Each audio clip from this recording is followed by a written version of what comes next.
یہ بڑی رکت انگیز آیات آ رہی ہیں ولید ابن مغیرہ کے بارے میں۔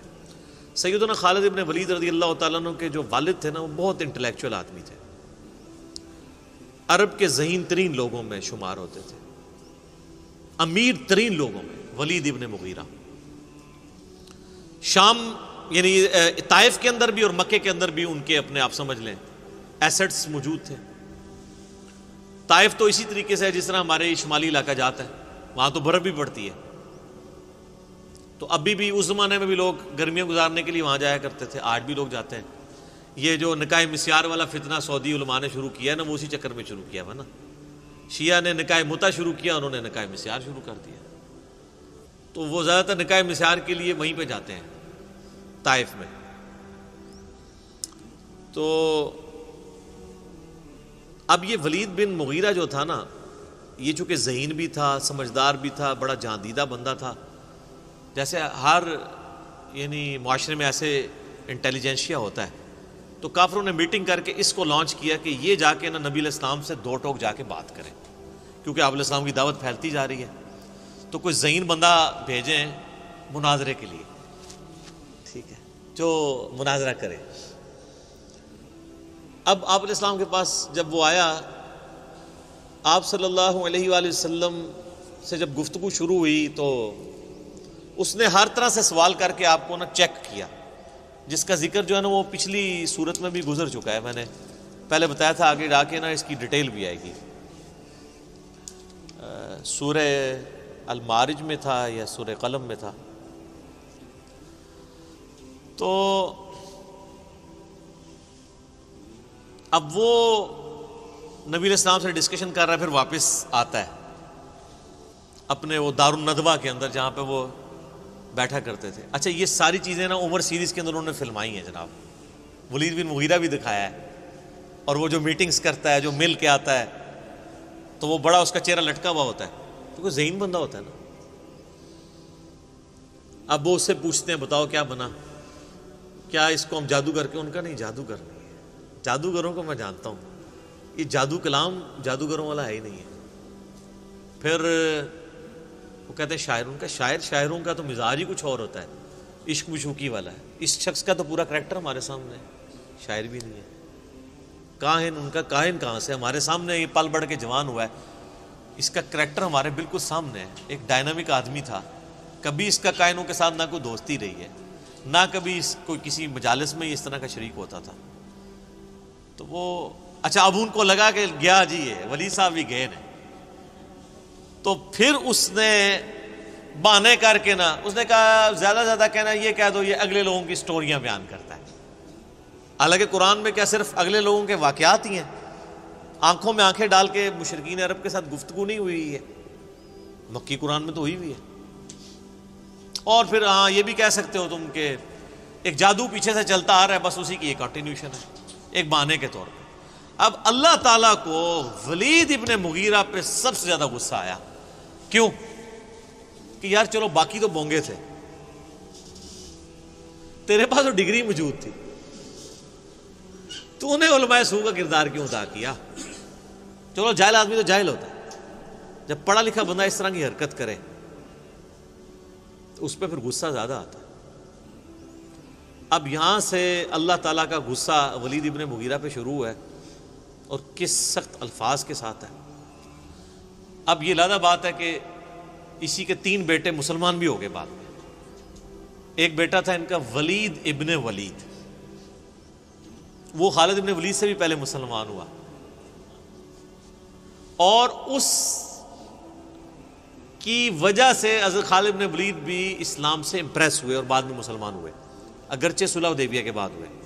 19 سال تک کفر کی زندگی گزاری ہے حضرت خالد ابن ولید نے، بعد میں پھر دیکھیں اللہ نے ان کو کہاں سے کہاں پہنچایا ہے، اللہ نے پھر مسلط کر دیا رومن امپائر اور پرشین امپائر کے اوپر ان کو۔ تو دوسرا بیٹا تھا خالد ابن ولید، اور تیسرا ہشام ابن ولید، یہ 3 بیٹے ہیں جو مسلمان بھی ہوئے ہیں۔ عمر سیریز کے اندر انہوں نے یہ سین بھی فلمایا ہے، جب خالد بن ولید مسلمان ہوئے نا تو کافروں نے اب ان کو تانا دینا شروع کر دیا کہ اس نے وہ دین قبول کر لیا ہے جس کی جو ٹیکسٹ بک ہے اس میں اس کے باپ کے بارے میں اتنی سخت باتیں موجود ہیں، تو یہ کیسے تلاوت کرے گا ان آیات کی؟ تو سیدنا سالم جو بخاری مسلم میں آتا ہے 4 بندوں سے قرآن سیکھو، ان میں سے ایک ابن مسعود بھی ہیں، ابی ابن کعب بھی ہیں اور سالم بھی ہیں۔ یہ یعنی ینگ سے نوجوان تھے، ان کے پاس حضرت خالد بن ولید آتے ہیں اور کہتے ہیں مجھے قرآن سکھاؤ۔ یار اسلام بڑوں بڑوں کی اکڑ توڑ دیتا ہے، یہ عرب کے لوگ یہ غلاموں کو تو جوتی کے برابر نہیں سمجھتے تھے، اور کدھر اسلام ہے کہ وہ ایک غلام زادے سے کہہ رہے ہیں کہ مجھے یار قرآن سکھاؤ۔ تو انہوں نے کہا ٹھیک ہے، انہوں نے کہا سب سے پہلے مجھے وہ آیات سکھاؤ جو میرے باپ کے بارے میں نازل ہوئی۔ ہائے ہائے ہائے، سر کتنا جگرا چاہیے! اور وہ انہوں نے جو سین فلمایا ہے نا، وہ بندے کے آنسو نہیں رکتے۔ آپ اگر عمر سیریز میں وہ دیکھ لیں کہ کیا کیفیت ان کے اوپر طاری ہوتی ہے، کتنا ان کو پسینہ طاری ہو جاتا ہے۔ یار آپ ذرا امیجن کریں نا کہ ہم میں سے کسی کے ماں باپ کے بارے میں قرآن میں آیات ہوں کہ اللہ تعالیٰ فرمائے کہ اس کو ہم عنقریب دوزخ کے اندر جھونکیں گے جہاں وہ نہ زندوں میں ہوگا نہ مردوں میں، اور یہ کہنے والا اس کائنات کا مالک ہو، جس کے اوپر کسی کی دھونس نہ چل سکتی ہو، جس کا فیصلہ کوئی ریورٹ نہ کر سکتا ہو، تو اس بندے کی کیا کیفیت ہوگی؟ اب وہ آیات شروع ہو رہی ہیں۔ اب آپ کو ان آیات کے اندر درد جو محسوس ہوگا نا، وہ اس ساری گفتگو کے بعد آپ فیل کریں گے اس کو۔ ذرنی ومن خلقت وحیدا، اے نبی چھوڑ دیں اس کو جس کو ہم نے اکیلا پیدا کیا تھا، یعنی یہ اکیلا پیدا ہوا تھا، لیکن اس کی آج یہ جرت سورۃ القلم میں آتا ہے نا اس کے بارے میں، اکیلا تھا اور اللہ نے اس کو اتنا نوازا۔ کیسے؟ وجعلت له مالا ممدودا، ہم نے اس کو مال کثیر دیا، وبنین شہودا، اور کتنے بیٹے دیے جو ہر وقت اس کی نظروں کے سامنے رہتے ہیں۔ قبائلی سسٹم میں بیٹوں کی بڑی اہمیت ہوتی تھی نا، جس کے جتنے 5 بیٹے تھے اس کے، تو وہ بڑا ایک سمجھا جاتا تھا کہ جی جناب بھی بڑی مضبوط بندہ ہے۔ اللہ فرماتا ہے اکیلا پیدا ہوا تھا، اتنا کمزور تھا، میں نے اسے اتنا مال دیا، عرب کا امیر ترین شخص یہ بن گیا، میں نے اس کی آنکھوں کے سامنے رہنے والے اس کو بڑے یعنی بیٹے دیے، 5 بیٹے۔ وَمَهَّدتُّ لَهُ تَمْهِيدًا، اور ہم نے اسے ہر طرح کا دنیا کا سامان عطا فرمایا تھا۔ ثُمَّ يَطْمَعُ أَنْ أَزِيدَ، پھر بھی وہ طمع رکھتا ہے کہ ہم اسے مزید دیں۔ دوسری طرف تو ظاہر ہے کہ وہ تو بخاری مسلم کی حدیث ہے، کسی کے پاس سونے کی 2 وادیاں ہونا تو وہ کہے گا میرے پاس تیسری آ جائے، اس کا پیٹ تو قبر کی مٹی بھرے گی۔ تو یہ تو انسان میں بلٹ ان ایک ہے۔ کلا، ہرگز نہیں، یہ وہی ہے نا، انہ کان لآیاتنا عنیدا، یہ ہماری آیات کا سخت دشمن ہے۔ سأرہقہ صعودا، میں عنقریب اسے مجبور کروں گا کہ یہ وہ کٹھن چڑھائی چڑھے، یعنی دوزخ کے اندر۔ آپ کو پتا دوزخ میں چند عذابات یہ بھی ہیں کہ پہاڑ کے اوپر چڑھایا جائے گا۔ سخت گرمیوں میں سر سیڑھیاں چڑھنا مشکل ہو جاتی ہیں، اور اگر کسی کو یہ سزا دے دی جائے کہ سخت گرمیوں میں اس نے 2-3 کلومیٹر اونچا پہاڑ سر کرنا ہے، تو یہ کتنا بڑا عذاب ہے۔ عنقریب ہم اسے چڑھائی پہ چڑھائیں گے۔ انہ فکر وقدر، بے شک اس نے غور کیا اور ایک دماغ سے کوئی بات طے کر لی۔ فقتل کیف قدر، اس پہ پھٹکار ہو اس نے کیسا دماغ لڑایا اپنا۔ ثم قتل کیف قدر، پھر اس پہ پھٹکار ہو اللہ کی طرف سے، یہ برباد ہو جائے اس نے کیسی بری بات سوچی۔ یعنی اس کے دل نے بھی گواہی دے دی تھی کہ یہ پیغمبر ہے، پھر بھی اس نے جان بوجھ کے اپنی چودراہٹ قائم رکھنے کے لیے کیسے دماغ میں پلان تیار کیے۔ ثم نظر، پھر اس نے نظر اٹھا کے دیکھی۔ ثم عبس وبصر، اس کے بعد اس نے تیوری چڑھائی اور ترش رو ہوا۔ ثم ادبر واستکبر، پھر اس نے پیٹھ پھیری اور غرور کیا۔ یہ اس کی ساری ایکٹنگ جو کچھ اس نے کی ہے نا اس مجلس کے اندر، یہ سب آپ کو پتہ ہی ہے نا، یہ نعت خوان بھی جو بڑے بڑے ہوتے ہیں نا، ان کو بھی آپ دیکھیں اسپیکر میں آ کے تھوڑی تھوڑی دیر بعد کر رہے ہوتے ہیں، کبھی کچھ نکال رہے ہوتے ہیں کہ اپنا تھوڑا روپ ڈالنے کے لیے۔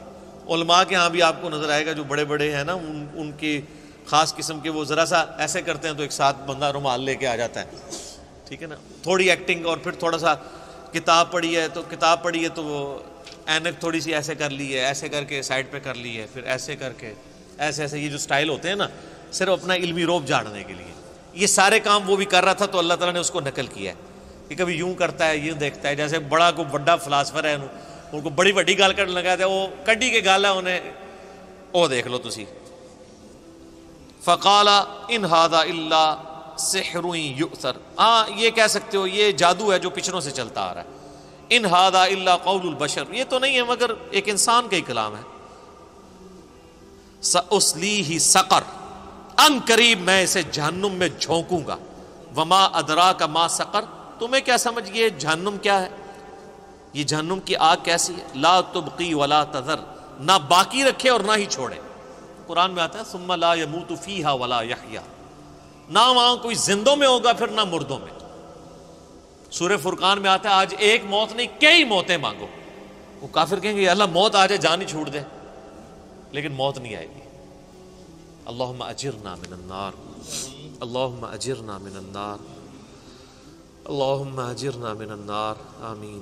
اللہم من احییتہ منا فاحیہ علی الاسلام ومن توفیتہ منا فتوفہ علی الایمان۔